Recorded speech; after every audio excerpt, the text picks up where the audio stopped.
Primeira carta de São Paulo aos Coríntios, capítulo 12. Jesus é o Senhor. Sobre os dons do Espírito, irmãos, não quero que vocês fiquem na ignorância. Vocês sabem que quando eram pagãos e sentiam irresistivelmente arrastados para os ídolos mudos, por isso eu declaro a vocês que ninguém falando sob a ação do Espírito de Deus jamais poderá dizer, maldito Jesus, e ninguém poderá dizer, Jesus é o Senhor, a não ser sob a ação do Espírito Santo. A Trindade gera a comunidade. Existem dons diferentes, mas o Espírito é o mesmo.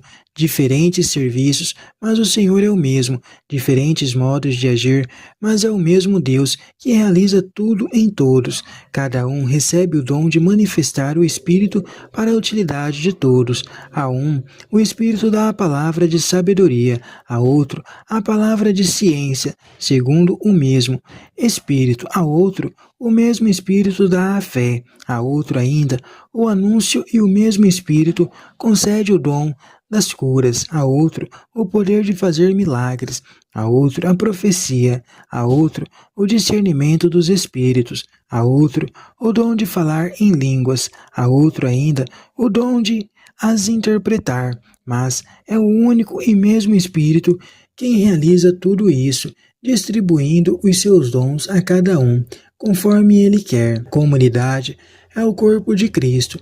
De fato, o corpo é um só, mas tem muitos membros. E, no entanto, apesar de serem muitos, todos os membros do corpo formam um só corpo. Assim, acontece também com Cristo, pois todos fomos batizados num só Espírito, para sermos um só corpo, quer sejamos judeus ou gregos, quer escravos ou livres. Todos bebemos de um só Espírito. O corpo não é feito de um só membro, mas de muitos. Se ao pé diz, eu não sou mão, logo não pertenço ao corpo, nem por isso deixa de fazer a parte do corpo. E se o ouvido diz, eu não sou olho, logo não pertenço ao corpo, nem por isso deixa de fazer parte do corpo. Se o corpo inteiro fosse olho, onde estaria o ouvido?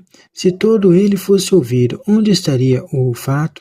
Deus é quem dispôs cada um dos membros no corpo, segundo a sua vontade. Se o conjunto fosse um só membro, onde estaria o corpo? Há, portanto, muitos membros, mas um só corpo. O olho não pode dizer à mão, não preciso de você, e a cabeça não pode dizer aos pés, não preciso de vocês. Os membros do corpo que parecem mais fracos são os mais necessários, e aqueles membros do corpo que parecem menos dignos de honra são os que cercamos de maior honra.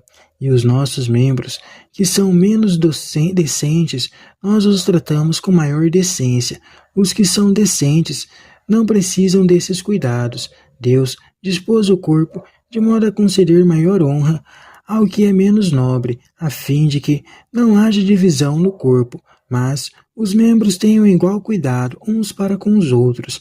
Se um membro sofre, todos os membros participam do seu sofrimento. Se um membro é honrado, todos os membros participam de sua alegria. Vocês são o corpo de Cristo e são membros dele, cada um no seu lugar. Aqueles que Deus estabeleceu na igreja são, em primeiro lugar, apóstolos, em segundo lugar, profetas, em terceiro lugar, mestres. A seguir, vêm os dons dos milagres, das curas, das assistências, da direção e o dom de falar em línguas. Por acaso, são todos apóstolos? Todos profetas, todos mestres, todos realizam milagres, têm todos o dom de curar, todos falam línguas, todos interpretam. Aspirem aos dons mais altos. Aliás, vou indicar para vocês um caminho que ultrapassa a todos. Na efervescência carismática dos coríntios existem traços pagãos. Eles se reúnem para cultivar o espetacular e o fascínio pelo sobrenatural, empregando de mística pagã. Isso acaba tornando-se verdadeiro ópio. Paulo adverte, nem todas as manifestações de entusiasmo religioso provêm de Deus. Na mística cristã, o primeiro critério para discernir os verdadeiros dons do Espírito é reconhecer Jesus como Senhor.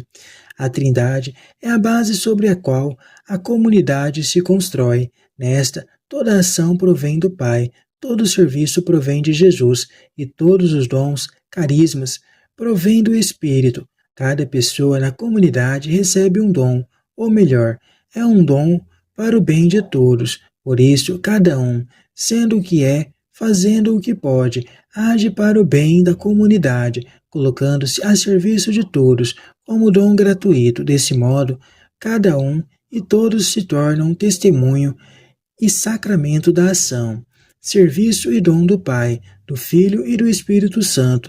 Paulo enumera apenas os carismas de direção e ensino.